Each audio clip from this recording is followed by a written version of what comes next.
Welcome back, everybody. The Grand Ole Opry will open its doors to music fans beginning on Saturday. The iconic music hall in Nashville had been closed since mid-March due to the pandemic.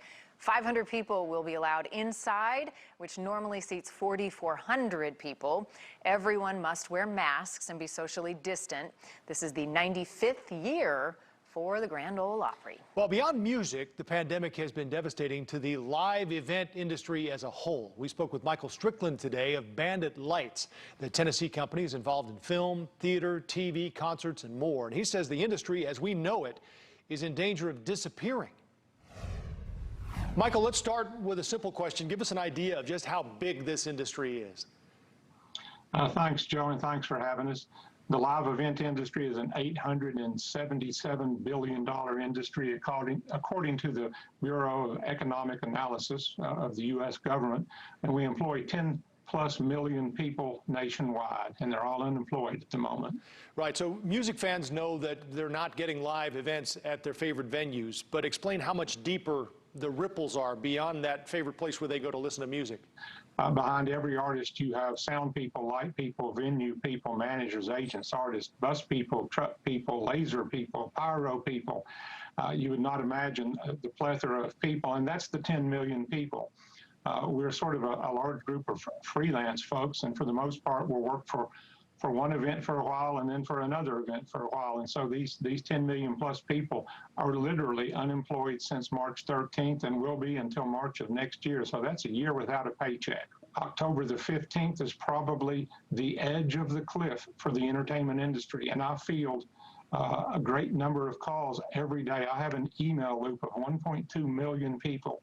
And every day I get phone calls and emails of people that have just collapsed their company, just declared bankruptcy, just sold their home, and we're largely invisible to the public. You understand a restaurant because you go to restaurants.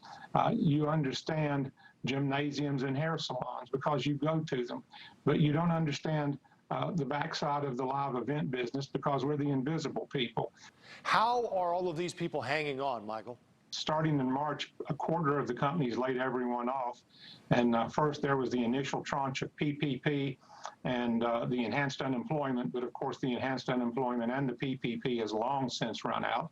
And many people have sought other work in other industries. Many people are surviving on limited unemployment. And the risk that we run is the companies themselves have begun collapsing. You go so far as to say live events are facing extinction. That's correct, as you know it. Starting with the obvious political conventions. This year they didn't happen, but in the past, you remember the political conventions. That we put those things on. It's production people that do that. The trade shows, the boat shows, the car shows, the Broadway plays, the movies, the film, the concerts, the birthday parties, the bar mitzvahs, virtually anything that you might do that would be sort of a source of entertainment or indulgence.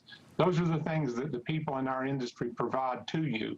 And at this point, as the firms that put those shows on continue to collapse, there will be no industry left by November if Congress doesn't step up and pass the Restart Act or something like the Restart Act, because another 10 weeks of PPP is simply a Band-Aid. Michael, I know you don't have a crystal ball. I'm sure you wish you did, but give us an idea of a time that you can see, and if so, when we're back at venues for live music and live events. From talking to all of the people across the industry, you've got to jump 3 situations: the medical situation, the political situation, and the social situation. I do believe that there is an appetite to attend shows. It won't include everybody, but I think at this point in time, most people have cabin fever and are itching and ready to get back out. And you can see evidence of this in the NFL and college football starting up.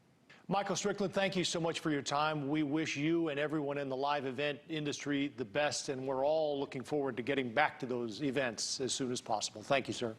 As are we, Joe, and thank you very much for this great opportunity.